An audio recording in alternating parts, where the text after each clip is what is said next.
360-degree reality. Sunset beach, I don't need HGTV. I want the real thing, living off a dream. Hai, hello, dan selamat datang di YouTube channel aku, Nadia Masyhur. Sesuai sama judulnya, kali ini aku pengen review produk lokal lagi, yang mana udah aku pakai sekitar 1 bulan lebih, dan tepatnya adalah La Coco in Nature. Yang mana ini adalah 2 produk terbarunya dari mereka, dan mereka dilengkapi dengan packaging boxnya. Sebelum kita masuk ke reviewnya, biar nggak kedengeran hiperbola review aku, jadi ada baiknya aku ngasih lihat dulu nih hasilnya di kulit aku. Nah, ini adalah hasil before afternya pemakaian produk baru dari mereka setelah aku pakai selama 1 bulan lebih ini, dengan lighting dan jam yang sama. Dimana foto before-nya kalian bisa lihat sendiri kalau aku lagi punya masalah sama bekas jerawat plus warna kulit yang kurang merata juga. Oke, kita langsung aja masuk ke produk yang pertama, yaitu Daily UV Counter SPF 50 PA++. Nah, dari aku baru buka paketnya dan pas aku lihat packagingnya, aku udah suka banget sih karena tube-nya itu tipikal yang kayak gepeng banget, jadi diselipin di mana-mana juga bisa, dan juga ukurannya kecil, jadi dibawa kemana-mana juga enak, travel friendly gitu loh. Plus warna kuningnya juga, perpaduan kuning sama hitamnya menurut aku cantik banget sih. Nah, untuk teksturnya, dia itu kalau misalnya kalian lihat langsung tanpa diratain dulu, kelihatannya tuh kayak krim yang super thick banget. Tapi pas kalau kalian udah ratain itu seriusan, dia tuh kayak meleleh gitu, plus gampang banget juga diratainnya. Karena aku sering banget nemu sunscreen, pas aku coba, dia tuh yang kayak keset, ketarik, yang susah banget di blend. Diratain. Dan sunscreen ini juga finishingnya tuh dewy dan nggak white cast sama sekali, which I love.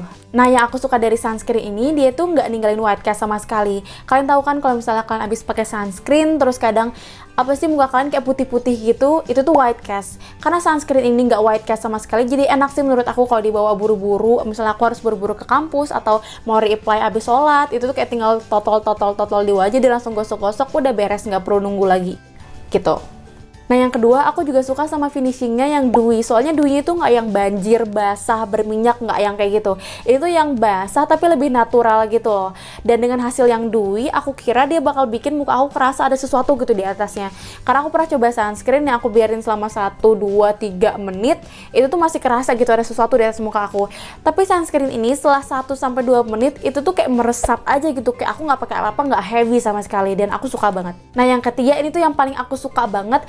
Jadi pertama aku pakai, aku udah mikir nih, fix banget karena finishingnya yang dewy, dia pasti bikin kulit aku lebih cepat berminyaknya. Karena biasanya kalau aku coba sunscreen di jam 7 pagi, jam 9 paginya itu udah berminyak banget di zone aku. Nah, amaze-nya pas aku coba sunscreen ini di jam 7 pagi tanpa make up sama sekali, aku baru ngerasa kulit aku berminyak banget di bagian T-zone itu di jam 12 siang.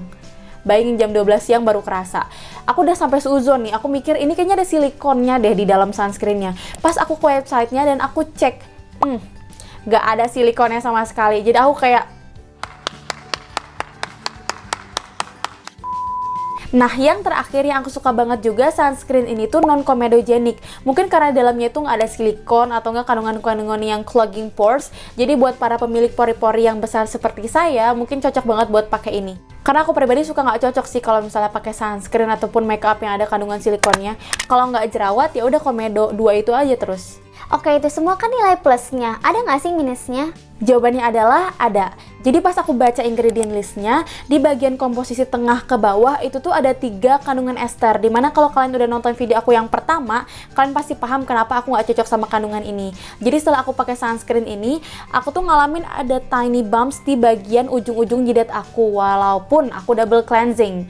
Tapi aku tekenin lagi kalau itu adalah efek di kulit aku. Karena walaupun kita sama-sama punya fungal acne, tingkat sensitivitas kulit kita akan ingredient yang harus kita hindarin itu tuh beda-beda. Kayak misalnya aku cocok dengan salicylic acid dengan konsentrasi sekian, tapi di kulit kalian salicylic acid dengan konsentrasi sekian itu udah nggak cocok. Jadi itu kenapa beda-beda gitu ya masalah-masalah kulit itu. Nah, karena tanda plus di bagian PA-nya itu cuma 2, yaitu PA++, walaupun memang masih cukup sih buat ngelindungin kulit kita dari sinar UV, cuman aku tetap saranin banget kalian buat reapply setiap 2 jam sekali.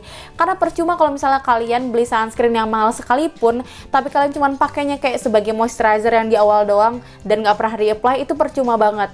Karena masing-masing sunscreen tuh kayak punya batas waktu tertentu gitu loh, buat ngelindungin kulit kalian dari sinar UVA dan UVB. Itu kenapa kalian harus balikin nih perlindungan itu dengan reapply. Begitu. Oke, kita langsung aja masuk ke produk terbarunya yang kedua, yaitu Dark Spot Essence. Untuk packagingnya, entah kenapa aku ngerasa dia punya warna ungu yang elegan banget, yang cantik banget, yang vibe-nya itu kayak misterius gitu loh. Dan dia juga berbahan kaca yang tebel banget. Yes, di saat aku bilang tebel, itu tuh beneran tebel banget. Karena suatu hari aku pernah taruh dia di atas meja dan nggak sengaja kesenggol tuh sama tangan aku. Jatuhlah dia dari ketinggian kayak 1,5 meter gitu. Boro-boro pecah, lecet aja nggak. Untuk ukurannya, kalian bisa lihat dia itu lumayan mini untuk sebuah essence. Dimana kalau kalian lihat di marketplace, rata-rata essence tuh ukurannya kan kayak segede gaban gitu ya. Nah, ini tuh beda sendiri. Dan isinya juga cuma 10 mili. Bentar dulu, jangan kecewa dulu dan dengerin review aku sampai beres. Untuk teksturnya, dia itu cukup thick, cuman seperti biasa aku suka produk essence ataupun serum yang punya tekstur thick karena aku cuma butuh 2-3 tetes gitu buat bisa diratain di seluruh wajah aku. Kalau untuk essence ini pribadi, aku cuma pakai 2-3 tetes di pipi kanan sampai pipi kiri, terus aku ratain ke seluruh wajah aku. Tapi akibatnya ya aku harus lebih sabar sih buat nunggu dia meresap ke kulit aku gitu. Untuk essence ini aku butuh kayak semenit gitu buat dia bener-bener meresap di kulit aku.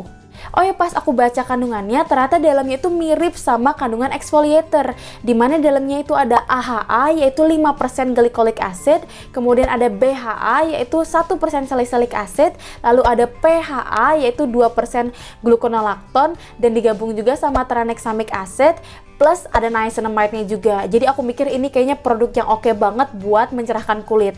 Ingat ya, mencerahkan, bukan memutihkan. Nah, pengalaman aku setelah aku cobain dia selama 1 bulan lebih, jadi walaupun dia judulnya itu essence, tapi karena teksturnya yang cukup thick, aku nempatin dia setelah aku pakai serum water base aku.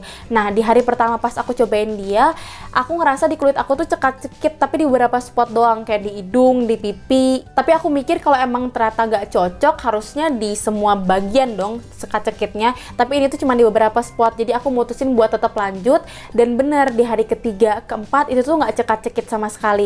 Tapi suatu hari, tepatnya di minggu kedua aku pakai, dia cekat-cekit lagi. Jadi aku mutusin buat riset kecil-kecilan nih, kenapa dia bisa cekat-cekit kayak gitu. Dan setelah sebulan lebih, baru aku bisa menyimpulkan bahwa setiap kulit aku lagi sensitif, dia tuh selalu cekat-cekit. Nah, kenapa bisa sensitif? Karena emang setiap aku di step double cleansing aku itu, aku selalu bersihin muka aku pakai kapas dan digosok keras-keras gitu dengan harapan pori-pori aku bisa lebih bersih. Walaupun please jangan ditiru karena hal ini salah banget, karena bisa bikin kulit kamu iritasi bahkan sensitif. Jadi emang gak kerasa sensitifnya pas aku cuci pakai sabun gitu, tapi pas aku pakai essence ini auto cekat-cekit. Tapi emang cekat-cekitnya cuma bertahan kayak 3 menitan aja sih. Dan aku juga ngerasa di hari pertama aku coba pakai produk ini, dia bikin kulit aku tuh agak kering, terutama di bagian dagu yang suka dehidrasi sendiri gitu.